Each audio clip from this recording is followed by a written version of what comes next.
What most people don't know is Google Ads is relatively foolproof.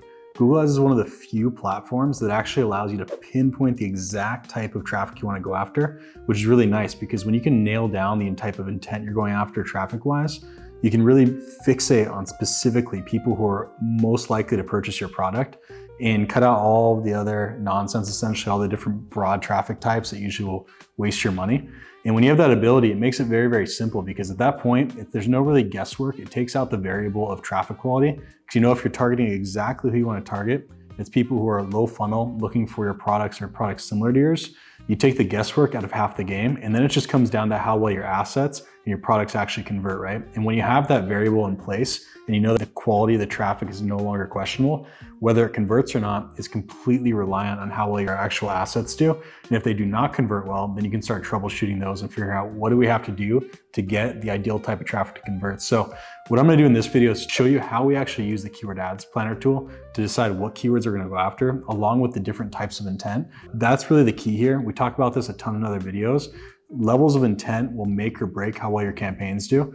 And most of the time, people who could just completely fail on the Google Ads side, they tend to get excited and use really broad types of traffic, thinking that Google's just gonna dial in and figure out who they should target.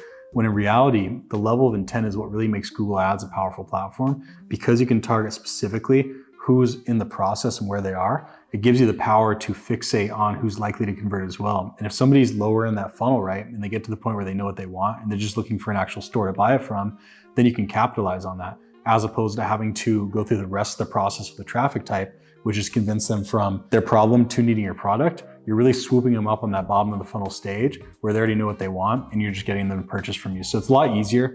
That does mean that traffic's a little bit more expensive on the PPC side and the Google Ads side. But even though it's more expensive, it's relative to how much of that traffic you need to convert, right? You could have really, really cheap traffic on the Facebook side, but it converts at a really low rate, whereas Google could be a little bit more expensive on the front end, but because it converts so well on the back end, you have a very cheap CPA, right? So it's always relative to the back end numbers too. But the reason why it costs so much is because it generally converts very well and it's really cutting out that part of the process. So let's jump into what it actually looks like when it comes to the different intent types, and then also how to use the keyword planner, which is very, very handy next to some other tools that we'll talk about too. But so what we're gonna do is check out the keyword planner first. And the keyword planner, to get to this, you have to have a Google Ads account. To create a Google Ads account, very, very simple. I'd highly encourage watching our video on how to get a promotion, which will essentially get you more than $1,500 in free ad spend credit. So make sure to check that out first. But if you already have a Google Ads account, you're gonna go into the account, you're gonna go to Tools, and then you're gonna go under Planning, and then you're gonna see Keyword Planner, you'll click on that. So there's two different tools here. We almost exclusively use Discover New Keywords. It's fun to play around with the other ones, right? And you might get some contextual data, but generally most of the important data that you're gonna really need for game planning campaigns is gonna be on the Discover New Keyword side.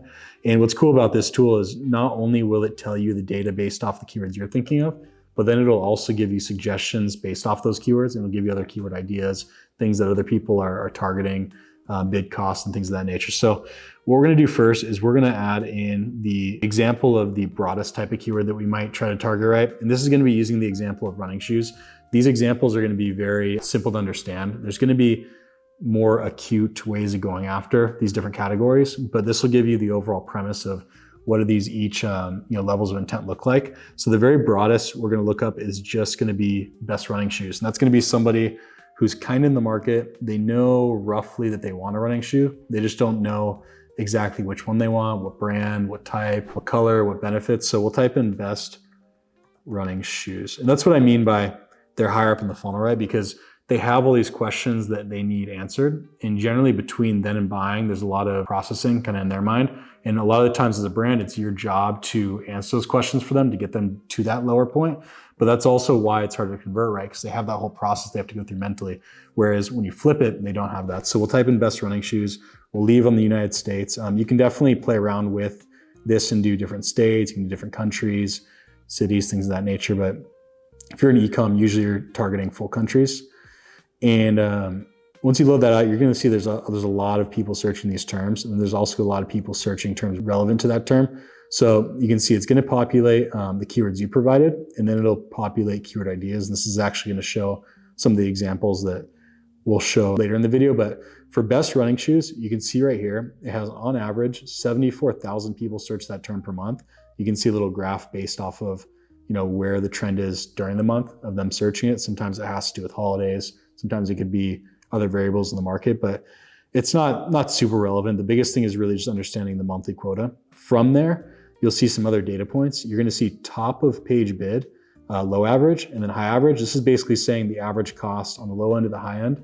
Usually it falls in the middle. Like most of the time you're not gonna have, especially if you're at scale, you're not gonna see heavy fluctuations in cost per click for terms.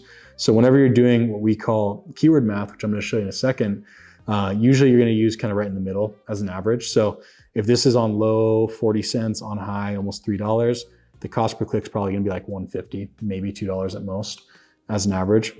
You can see based off of keywords, the amount will fluctuate a lot. So like usually the more specific the keyword and the higher intent it is, the more it's gonna cost, because people know what we're describing in this video, which is if you're going higher intent, people are gonna convert at a higher rate, so you're willing to pay for that traffic. And because Google Ads is an auction system, the cost of the keyword is always relative to what people are willing to pay for it. So if you're in a higher ticket space and on average it takes 20 clicks to convert for a product that might make the store $5,000, the cost per click is gonna be substantially higher relative to the amount than somebody selling running shoes, where let's say the average click needs to be $1 and it takes 20 of those, it takes $20 to create a conversion. Running shoes might be $100. Okay, great. You had enough margin in there to count for the advertising spend and then the profit of the actual product. So that's usually how it boils down. But really the main things that we're looking for in this tool, and there's other columns you can play around with, but the main things is gonna be average monthly search. It's gonna show how large the market is for those keywords, and then the average cost per click. And then later, of course, allowing the platform to kind of elaborate on the type of terms you're gonna go after, because it will help. You'll get a lot of different ideas in here, along with some other tools that we'll talk about. The two other tools we use the most next to the keyword planner is gonna be one, SpyFu, which allows you to see some ideas similar to competitors, what competitors in unison are going after. When you can use that type of tool, and it shows you on average out of the top 3 competitors in the space, all 3 of them are going after certain terms, you can deduct that they're probably making money off those terms, right? So there's some really cool terms like that. And then also with ChatGPT, we have certain prompts in our agency where we'll feed different keyword lists based off our research, and then it'll either elaborate on them, give reasons why not to bid after them, talk a little bit about competitor research, and gives kind of an extra layer of guidance on top of what you're planning on targeting. And it will give some really good information because of how powerful ChatGPT is. But it's very, very important if you're gonna do that, you need a really good prompt, because without a good prompt, it's gonna be just a complete mess and you're not gonna have good data to go after. So now that you have a good grasp of how this little tool works, and one thing that's cool, it's an honorable mention, all the other big tools like Ahrefs, SEMrush, all those huge tools, you actually see at the bottom of the tool that they're powered from the keyword planner, essentially data. So this data is as clean as it gets. This is where most tools pull their data from. So it's always better to get it from the source, right? That being said, now that we have a good idea of how the tool actually works, let's talk about intent types. So the purpose of me showing you this is to show you how the amount of searches really cut down as you get more specific. And it will move around a lot, right? But let's add them as we go. So the first is gonna be, we're gonna add in, now that we understand people at the broad level might be looking for like the best running shoes or what's the best running shoe to buy, things of that nature. Then we get down to a little bit more specificness. So it might be somebody who knows they need running shoes, but they know they need it for a certain purpose. So the example we're gonna use for this is like best trail running shoes. We'll type that in here. We'll just type in trail running shoes. And then after that, we're gonna go a little bit step below, which is gonna be, now that they know that they need running shoes or trail running shoes, then they know what brand they're gonna go after. So put in Nike running shoes. Once they get to the point of already knowing like the brand or the type of overarching shoe they're gonna go after, then it gets even more specific, and this is gonna be the next level, which is gonna be knowing the type of product that they want. So once they know the brand, then it gets even more specific. They know exactly what product they want from that brand. So in this case, we're gonna put Nike Free Runners. It's a line of different types of shoes, but maybe they know they want something very specific, like the exact type of shoe. And in this case, we'll use Nike Vomero 18. And that's gonna be, not something that most people know, but that's a very specific shoe that Nike has. And then the last thing is really gonna be elements that make it even more specific. So people searching things like Nike Vomero 18 in size 12 or black Nike Vomero 18, things that add a little bit more specificness to the exact type of shoe. That's going to cut down the amount of searches even more. In this case, we're just going to put in men's Nike Vomero 18. Okay, now that we have all of these in, I'm going to do get results and we'll talk about each one for a second. We'll also see a little bit of the elaboration of what the tool is going to do, but and it kind of mesh them up a little bit as far as the order, but you're going to get an idea of really how it cuts down. So for example, we talked about best running shoe, Nike running shoes. You can see these are going to be the ones that have the most search volume. So you can see right here, Nike running shoes, 250,000 monthly searches, best running shoes, 74,000 searches, very high volume, right? That being said, there's so many variables within that grouping of keyword that you wouldn't necessarily want to target that type of keyword on the front end, because the chance of them being ready to buy right in that moment is very low because they don't know all the specifics of what they want. Sure, you can bring them into the ecosystem, but the point of me telling you this is not saying never go after this traffic. It's always go after the highest intent, most likely to convert traffic first, and then expand from there. Because when you do that part of the process and you build upwards like that, you're always going to be spending your money in the most logical way, and you're always going to be maximizing the highest likely to convert traffic first until you get to that next stage and that next stage. But this is more of an example of how it boils down when it comes to actual search quantities. So once you get past some of the broader terms, then you get into that next wave, which is going to be trail running shoes. As you can see, not a huge drop, and this is all relative, right? Because these are all still pretty broad categories, but you go from multiple hundreds of thousands of searches to, let's say, in the tens of thousands. After you pass that up, then you're going to go for Nike free runners. That cuts down even more, about 25-30% to down to 33,000. And then the last one's going to be Nike Vomero 18, which is very specific, but you can see the gap there, right? Like from somebody who knows the exact type of shoe they want versus somebody who's just looking for a running shoe in general, the amount of searches is drastically different. And that almost always correlates with the intent behind it, because really the rule of thumb is the more specific and longer tail a keyword gets, the lower the amount of people are going to be searching it per month and the more expensive it's going to be. So let's look at the cost per clicks real quick. This is actually really interesting. There's an 18,000% change year over year for this shoe. It's probably because it's newer, but you can see here, the costs are not super relevant. This specifically is probably not going to be the best case of how costs will change. But generally, when you get to more specific terms like this one, you would see go closer to, 2 as a low to 5 as a high kind of thing. And that's always, once again, relative to what it's generally going to make the business, because it's an auction-based system. It's always only going to peak at what's going to make people money. At some point, advertisers will drop off and start targeting a term if it just does not yield a return. So that's usually how it works on the auction side. But that being said, now that you have an idea of the different levels of intent, like I said, you can get more and more specific. Like you can start adding more adjectives based off of the specific product type or different products of what's searched in your industry or products relative to yours. And it's just always going to cut down more and more. And a lot of the times you're not going to have, Nike's a huge brand. You're not going to have tens of thousands of searches for very specific terms. Usually this is going to drop down to the hundreds at the low end, 2,000s on the high end. And then that's where it's going to come into variations, right? So if you look at keyword ideas, you can see all the different types of shoes and terms that they might pop up that people are searching actively. And then you can really go through here and create a list based off of everything that shows up. What would make sense to actually add to your campaigns? Now, when I say campaigns, it always comes back to segmenting, right? We're not going to talk about how to build campaigns and segmentations in this video, but that's going to be highly relevant to success as well. Once you know all the terms that you're trying to go after, then it comes down to how you're going to structure them on the campaign side, which we talk about in other videos, and make sure to watch those if you have not yet and you're about to build campaigns. So this is a really great way to get some research done and figure out new ideas you didn't think of. And then once you take this list, then you can go to the ChatGPT side and have a little bit more refinement, a little bit more data back behind the list that you created on the keyword planner tool. So the last thing is going to be, now that you have all this data, what do you do with it? And how do you know if, even though the keywords make sense and they're relevant, will they make your store money? That goes down to the keyword math side. So this is one of the internal strategies that we have, and we have made a video on this as well, but we're going to drop the link for this PDF. You can download it in the description of this video. After you check that out, make sure to hit the like and subscribe button on the way back to the top of the video. But when it comes to this, we're going to talk a little bit just about the equation that you use to get that keyword math done. And the whole premise of this really is to figure out, even if the keyword makes sense to target, do the numbers make sense, right? So like, if your CPA has to be a certain amount for your store to be profitable, let's say it's $20, and then we know that the average conversion rate is going to be 5%, right, on the store for PPC traffic, then we know that it's going to take essentially 20 people to get to the store from PPC to convert.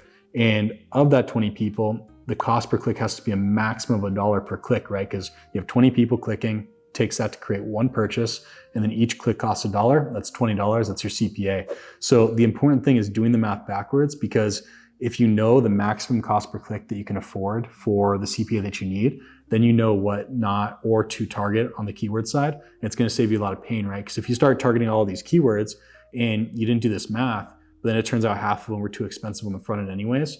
You just wasted a bunch of money for no reason. You just wasted a bunch of time too, right? So this is a really great way to get ahead of the problem and only target the keywords on the front end that you know are going to add up math-wise that'll make you a profit. I'm not saying that you necessarily can never go after those more expensive terms, because there's different strategies that you can use to get the keyword cheaper and try to get that traffic to a cost that's sustainable. Sometimes too, maybe the back-end process of your store will yield enough revenue to want to break even or higher CPA, whatever it is. But on the front end, in the premise of everything that we teach when it comes to Google Ads is always starting first with what's going to make you money. And that's usually going to be the way to make the platform sustainable, right? So let's scroll down real quick. Like I said, this is going to be linked in the actual video description, so don't feel the need to pause and try to read each section. But this is going to be the equation. So really what you're doing is you're going to take the conversion rate of your store. Most times you're going to want to make sure the conversion rate is relevant to the PPC side of traffic, or at least the Google traffic, because Google traffic is so specific. It's usually going to convert at a higher rate compared to, let's say, like Facebook or TikTok traffic. But so how this equation works is really you're going to take the conversion rate of your store. And like I said, generally PPC traffic is going to convert at a higher rate. If you have any data on that, I would make sure to use that segmented rate, because it's going to affect what you're actually going to run in the campaigns. But let's say your conversion rate is going to be 5% for the store, right? Or the product pages. So you're going to take that 0.05, multiply that by 100 to make that a whole 5. And then you're going to divide 100 by that, which means that you need essentially 20 people to purchase, right? So you get that number 20 that we talked about earlier.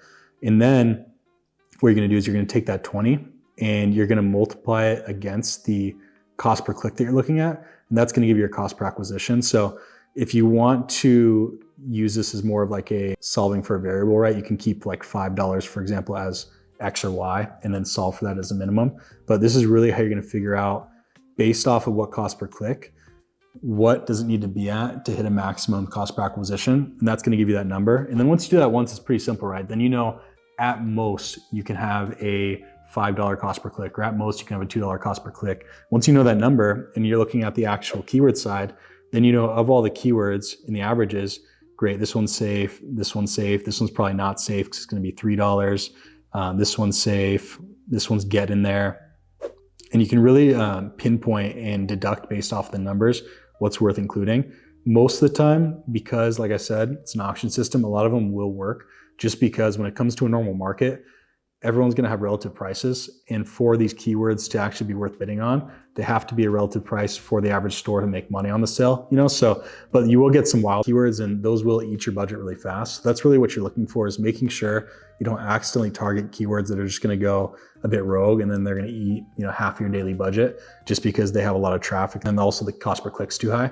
So very important, cannot reiterate strong enough why it's important to do this. It's going to save you a lot of time, a lot of money, a lot of frustration, and it will expedite the success of your campaigns, because if you do this, you're setting up your campaigns for the highest level of success. So it always comes back to what we talked about in the beginning of the video, which is if you go through this process of figuring out exactly what terms you're going to go after intent-wise and starting from specific to broad, segment them properly based off the best way to build campaigns, and then know what to include based off the numbers, you're going to have a significantly higher chance of success than somebody who's just taking a ton of terms that make sense, throw them all in the same campaign, and then just hope Google figures it out for them. So if you like this video, make sure to like and subscribe.